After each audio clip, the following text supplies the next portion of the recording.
Haleluya, puji Tuhan Bapak Ibu Saudara keluarga besar GPDI El Shaddai Magelang. Hari ini berjumpa kembali dalam Renungan 79. Puji Tuhan, tentunya Bapak Ibu Saudara tinggal dalam pemeliharaan Tuhan, dalam kasih Tuhan. Apapun situasi dan kondisi kita, pasti kita dalam keadaan baik karena penjaga kita adalah Maha Baik.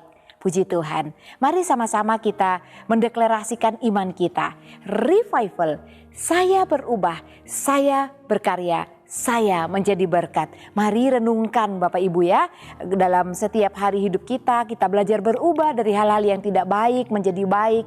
Dan kita mulai berkarya bagi kemuliaan nama Tuhan. Baik di gereja maupun dalam keluarga kita masing-masing, dalam masyarakat dan dimanapun kita berada. Dan juga menjadi berkat. Bagi kemuliaan nama Tuhan, menjadi berkat bagi sesama di sekeliling kita di mana kita berada. Puji Tuhan. Mari kita baca firman Tuhan dalam Amsal pasal 29 ayat 22. Amsal 29 ayat 22. Si pemarah menimbulkan pertengkaran dan orang yang lekas gusar banyak pelanggarannya. Sekali lagi, si pemarah menimbulkan pertengkaran dan orang yang lekas gusar banyak pelanggarannya. Bapak Ibu Saudara yang terkasih dalam Tuhan, di sini sepertinya ada dua orang, yaitu dikatakan yang pertama bagian A, si pemarah menimbulkan pertengkaran dan ada lagi orang yang lekas gusar banyak pelanggarannya. Ini adalah satu orang pribadi dapat dijadikan satu di mana si pemarah, dan hari ini kita akan belajar si pemarah. Firman Tuhan katakan si pemarah menimbulkan pertengkaran. Orang yang menjadi pemarah, si pemarah itu artinya tukang marah, sedikit-sedikit marah dan setiap hari kalau belum marah itu ya mungkin belum enak baginya. Dan si pemarah atau kata lainnya ya Bapak Ibu ya, tukang marah. Karena seringnya marah, apa-apa marah, hal kecil marah, apalagi kalau itu masalah dalam kehidupannya atau masalah yang terjadi di depan matanya, maka dia akan marah. Oleh karena itu firman Tuhan menuliskan si pemarah, artinya orang yang sering marah ya. Nah, puji Tuhan kita belajar tentang si pemarah dalam Amsal 29 ayat 22. Si pemarah adalah orang yang kecenderungan hatinya membangkitkan amarah. Setiap orang itu punya naluri atau punya perasaan emosi yang mungkin seketika waktu bisa marah. Dan itu sehat Bapak Ibu Saudara ya. Kalau orang memperlakukan kita, mencaci maki kita, melempar kita batu dan kita diam saja, kita berpasrah, tidak ada emosi bagi kita untuk marah. Dan mungkin marah tidak harus membalas, tapi karena marah kita juga jadi saya harus bertindak dan melarikan diri dan lain sebagainya. Marah itu, emosi itu setiap orang miliki dalam kehidupannya. Tetapi kenapa ada yang dikategorikan si pemarah? Karena tidak dapat mengendalikan emosinya, dapat menjadi emosi negatif setiap hari dalam kehidupannya. Nah, si pemarah kecenderungan hatinya membangkitkan amarah dalam dirinya sendiri dan juga membangkitkan amarah satu dengan yang lainnya. Nah, Bapak Ibu dapat membayangkan apakah punya tetangga yang suka marah atau si pemarah, ataukah punya anggota keluarga yang jadi si pemarah? Si pemarah dalam situasi apapun gampang sekali meledak, ya mengacak rumah mungkin, barang-barang atau orang sekalipun, membentak-bentak orang lain ya, tidak pandang bulu. Kecenderungan hati mereka membangkitkan amarah bagi dirinya sendiri dan juga membangkitkan amarah orang lain. Dan si pemarah dapat dikenal ya dari tindakan perbuatannya setiap hari. Kita semua pasti pernah marah. Saya pun pernah marah Bapak Ibu Saudara ya. Siapa yang tidak pernah marah? Anak kecil pun bisa marah kepada orang tuanya, kepada sahabatnya. Tetapi beda dengan si pemarah. Apakah kita tergolong si pemarah? Mari kita lihat.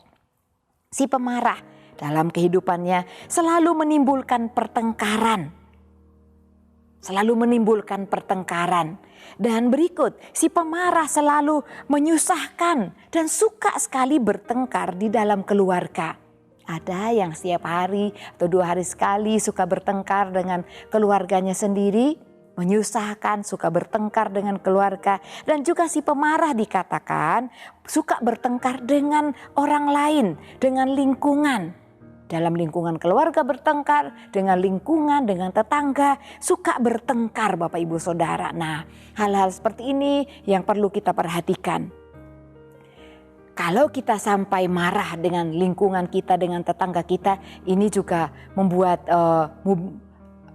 orang lain gampang marah kepada kita Bapak Ibu Saudara. Dan tentu kehidupan kita sebagai tetangga dari orang lain tidaklah nyaman. Kita akan menjadi buah bibir dari mereka, akan selalu menjadi perbincangan orang lain. Dan tentu tidak disukai oleh tetangga kiri kanan kita kalau kita menjadi si pemarah.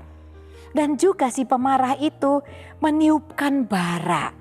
Nah Bapak Ibu, kadang-kadang kalau orang marah tidak langsung dibalas. Kalau si pemarah mulai membangkitkan amarah dalam dirinya dan juga membangkitkan amarah dalam diri orang lain. Ya contohnya tetangga, saya kasih contoh misalnya punya kucing dan kucingnya itu membuang kotorannya, ya buang kotoran di halaman tetangga mungkin atau di bunga tetangga. Lalu tetangga yang memiliki barang yang sudah terkena kotoran kucing mungkin tidak tahan dengan bau kotoran kucing, lalu mulai marah-marah. Kucing siapa ini? Orang punya kucing gak dikandangi dan lain sebagainya. Hal kecil bisa membangkitkan marah. Mungkin yang punya kucing diam dan tidak marah. Tapi karena kecenderungan si pemarah membangkitkan amarahnya, tidak bersabar dalam hidupnya, maka akan sering marah. Besok mungkin kucing lagi, besok mungkin ayam tetangga berkokok terus-terus mengganggu. Maka orang yang kecenderungannya membangkitkan amarahnya akan terus marah. Dan akan membangkitkan amarah orang lain, meniupkan bara. Artinya bara tadi mungkin masih kecil, si pemilik kucing atau tetangga yang mendengar amarahnya. Merasa dimarahi tapi karena tidak langsung di depan, tidak ada balasan dari tetangga. Lama-kelamaan tiupan bara itu akan membukit Bapak Ibu Saudara ya. Dan akan menjadi pertengkaran. Firman Tuhan katakan orang yang lekas gusar banyak pelanggarannya. Si pemarah menimbulkan pertengkaran. Maka akan ada pertengkaran baik dalam keluarga, terlebih pertengkaran dengan tetangga kita, dengan lingkungan kita. Dan ini adalah syak bagi kita orang yang sudah percaya kepada Tuhan. Syak itu batu sandungan. Kita menjadi batu sandungan. Kita tidak lagi menjadi berkat bagi mereka karena kita tidak hidup di dalam kasih. Karena kita sudah menjadi si pemarah. Oleh karena itu Bapak Ibu, mari kita semua kita belajar hidup sabar. Ya, saya pun beberapa kali Bapak Ibu kehilangan bunga di depan rumah ya. Tapi ya apakah saya harus marah-marah, buang kata-kata? Kalau saya buang kata-kata tetangga dengar, mereka akan merasa tertuduh karena saya tidak tahu apakah siapa dan siapa yang mengambilnya. Oleh karena itu belajar sabar, ikhlas. Lalu bagaimana kalau kembali ke contoh tadi, mungkin binatang yang datang buang kotoran ke rumah dan itu tiap hari, bicarakan, cari pemilik binatang itu. Ini hanya contoh Bapak Ibu Saudara ya. Pemilik kucing, cari pemiliknya. Kucingnya mungkin putih, siapa tetangga kita yang punya kucing putih? Ya beritahu, maaf kucingnya sering buang kotoran depan rumah dan baunya kurang menyenangkan, menyengat sampai ke dalam rumah. Bicarakan dengan baik dan itu buahnya baik, tidak meniupkan bara dalam hati, dalam kehidupan sesama kita, orang lain di sekitar kita. Kadang-kadang bara ini Bapak Ibu yang terkasih, perhatikan bara. Bara itu satu bara menyala bisa tertular ke bara yang lain. Coba Bapak Ibu yang belum pernah menyalakan, nyalakan bara pura-pura. Bukan pura-pura juga ya. Contoh ya boleh bakar jagung mungkin atau bakar sate sendiri di rumah, nyalakan bara. Ketika bara yang satu itu sudah hidup, sudah menyala, sudah ada apinya, dia akan dapat menularkan baranya ke bara yang lain, ke arang yang lain dan akan menjadi bara.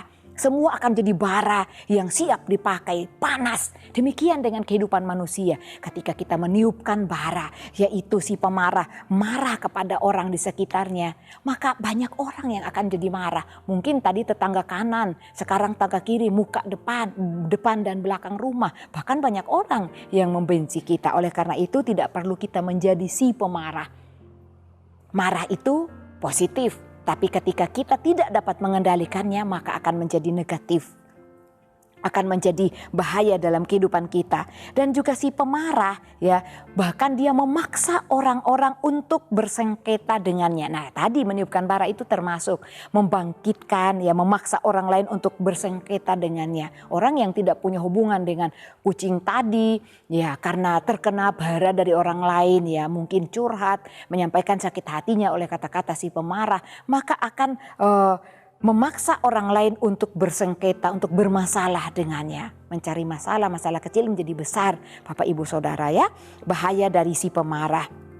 Dan Bapak Ibu yang terkasih dalam Tuhan, di mana kita berada, di mana kita hidup dalam lingkungan masyarakat kita tinggal, setiap orang yang ada di sekeliling kita pasti mereka ingin hidup tenteram dengan kita. Mereka ingin hidup damai dengan kita, Bapak Ibu Saudara.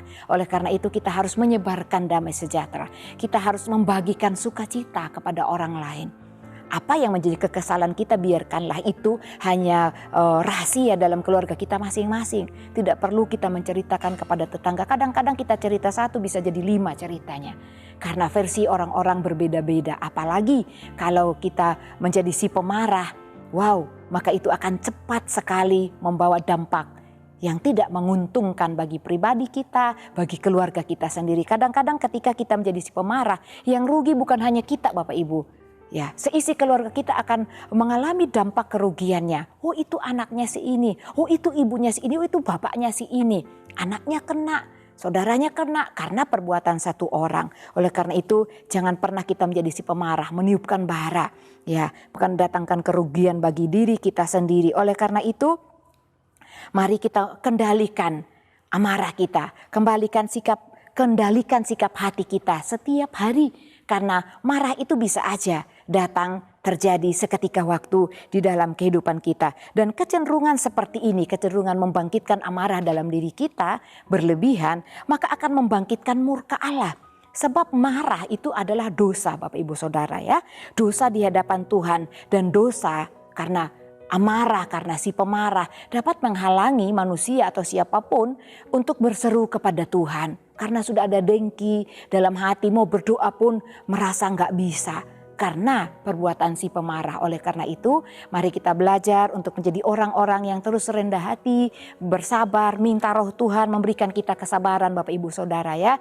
Supaya apapun yang kita alami, kita rasakan dalam hari-hari hidup kita, kita diberikan ketenangan oleh Tuhan. Diberikan damai sejahtera, tidak berdampak dalam hati, pikiran, bahkan hidup kita. Dan kita akan terus berdampak menjadi berkat-berkat positif bagi orang lain, tidak menjadi si pemarah. Tuhan Yesus memberkati setiap Bapak Ibu Saudara, dan terima kasih kepada Bapak Ibu Saudara yang telah mengikuti Renungan 79 dengan setia. Kiranya menjadi berkat kita bersama. Dan kepada Bapak Ibu Saudara yang ingin didoakan untuk pokok doa tertentu dan juga menceritakan kesaksian baik mujizat kesembuhan, pemulihan masalah keluarga dan lain-lain, dapat disalurkan melalui chat WhatsApp di nomor 081 327 420 088. Puji Tuhan, mari kita bersyukur, berdoa kepada Tuhan. Bapa yang baik, Allah yang kami sembah, di dalam nama Tuhan Yesus Kristus, kami mengucap syukur untuk kebenaran firman-Mu pada hari ini. Tolong kami untuk tidak menjadi si pemarah Tuhan, tetapi jadikan kami umat-umat-Mu yang dapat mengendalikan emosi kami, dapat mengontrol amarah kami, menjadi orang-orang yang sabar, orang-orang yang selalu membagikan damai sejahtera, membagikan ketenangan, kedamaian kepada sesama kami. Jaga hidup kami Tuhan, dan kami mau teguh di dalam Engkau sepanjang hidup kami. Ya Tuhan, tolonglah agar firman-Mu itu selalu dekat kepada keluarga GPD El Shaddai Magelang, yakni di dalam mulut, di dalam hati. Terima kasih Tuhan, ini doa dan ucapan syukur kami di dalam nama Tuhan Yesus Kristus. Haleluya, amin.